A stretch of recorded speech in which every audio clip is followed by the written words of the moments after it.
Vlog 54. Checking in from Colo 8 News Now. For those that don't know, I'm the weekend anchor here. Some Niner football actually in store for us today. I wish we had actual regular season football on ABC affiliates. Ratings would be a lot higher. Unfortunately, after ABC dropped Monday Night Football for ESPN, you don't get that, and that actually has an effect with ratings across the board for all ABC affiliates because the NFL is king. But I do have some preseason football today.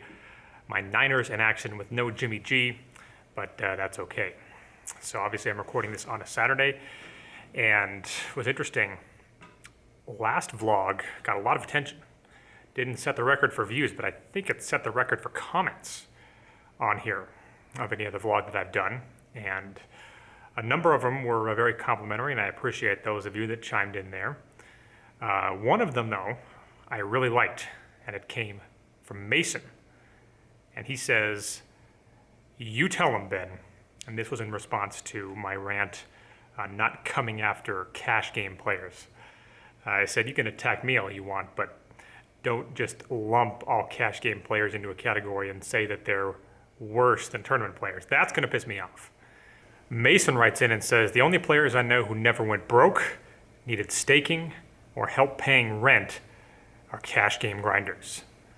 And that's the message that if you're new to poker, you should really consider, because what you'll see on TV is tournament guys who strike it rich, winning a big event. And what that is, of course, is winning a lot of money a little of the time. And in most players' cases, none of the time. But you see the top of the top players who get the attention for it. The real way to make money playing poker, and I want to continue to emphasize this, you have to make a little bit of money a lot of the time. Because when you look at why people lose money gambling, it's all in situations where they're just trying to strike it rich, primarily. So they play slot machines looking for that big jackpot, or they play the lottery looking for the bigger jackpot. Well, again, as I've said before, it's not sexy to buy into a cash game for $1,000 and cash out for $1,175.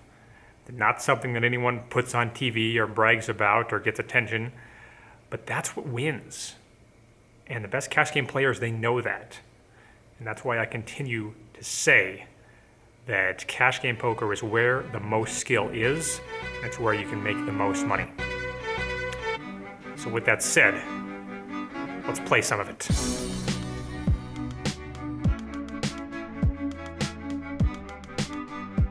After the most profitable Vegas trip I ever had, I immediately came back to Reno and lost about 600 of that profit back, but followed that up with 3 consecutive wins after, and looked to add on to it in an early morning game at Peppermill. After not getting dealt a single playable hand for the first hour of the game, I finally pick up the monster that is Jack 8 of diamonds in the small blind. The low jack, a very aggressive player and a VIP, makes it 20, and I make the call, as does the big blind, who's an unknown. So with 60 in the pot, the flop comes ace of diamonds, 8 of hearts, 6 of hearts, and I check. The big blind checks it back, and the low jack makes a $50 bet that can pretty much be anything here. So with middle pair and a backdoor flush draw, I make the call, as does the big blind. So with 210 in the pot, the turn is the king of diamonds. I figure this presents a good opportunity for me to bet the big blind off a weak ace and take my chances against the low jack's very wide range. So I fire 200. The big blind folds immediately, and the low jack thinks about it for only a second and folds as well. Next hand comes when under the gun +2, the same aggressive opponent as before, limps in, as does one other player. And I have ace-king on the button, and I raise to 30. +2 is my only customer. So with 65 in, the flop is 10 of clubs, jack of clubs, queen of diamonds. So I flop the nuts straight, and he checks to me. I have a couple of options here, but ultimately, I decide to slow play it. We go to a turn that is the 10 of diamonds, bringing in backdoor diamonds, and now he comes out and bets 40. Now I figure if he has a queen, I expect him to call a river bet a lot of the time, and if he has nothing, well, I expect him to bluff the river a lot, so I decide to continue with my slow play. So I just call with 145 in. The river comes to 7 of hearts, and he bets 125. I think about it for a minute and raise it to 300. And he turns his hand face up and shows 5-6 offsuit for obviously nothing, so our slow play gets us a little bit more. Next hand comes when we get a limp and a $20 open from the hijack, and I'm in the small blind with ace king of diamonds. And before I do anything else, the big blind asks how much the raise is, not even noticing that I have cards, and is prepared to call. But before he does anything, I just fire in $80.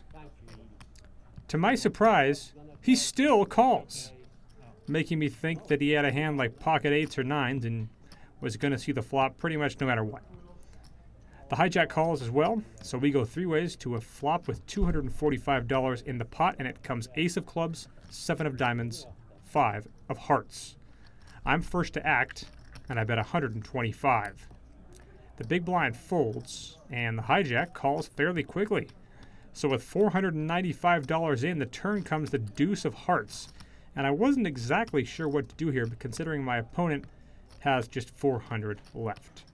I consider betting small, but ultimately, after thinking about it for a minute, I finally decide on shipping all in, hoping that he will call with ace queen or ace jack, and not wanting the river card to kill my action. Now, this is not a play I normally make. I normally bet smaller, and I wish I had done that here because he ends up making a good fold.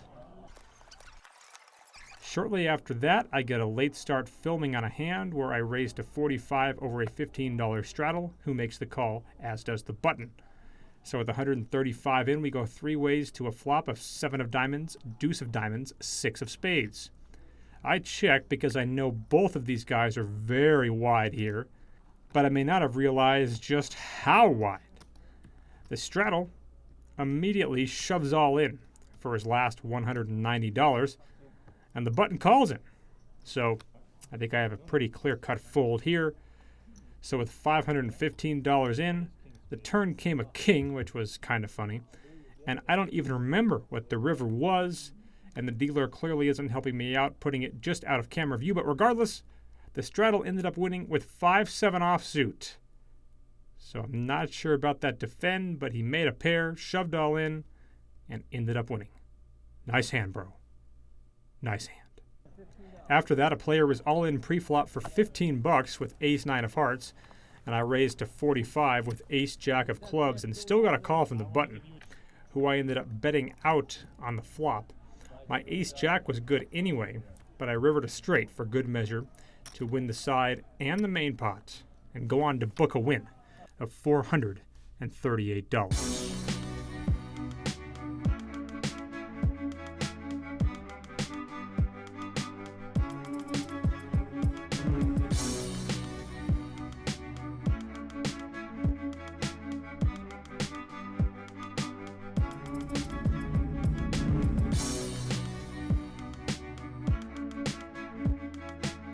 All right, it is about 3 days after I recorded that last segment of the hands I've logged this week, and now I'm coming to you from the busiest weekend of the year in Reno.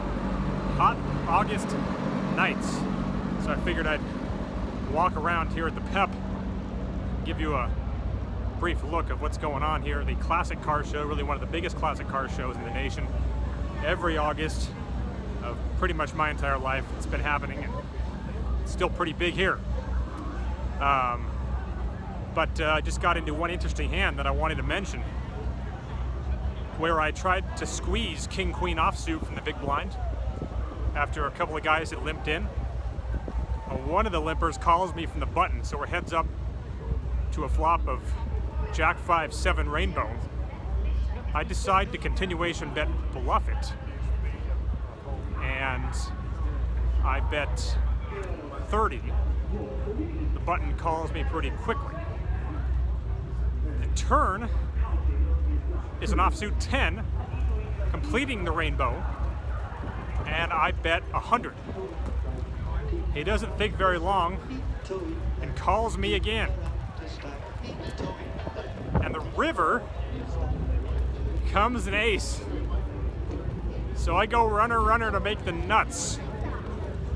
And I fire 275. He calls me pretty quickly. Didn't see what he had, but not too often you get that. I picked the wrong guy to bluff, but got the right run out. Things continue to work out well for me.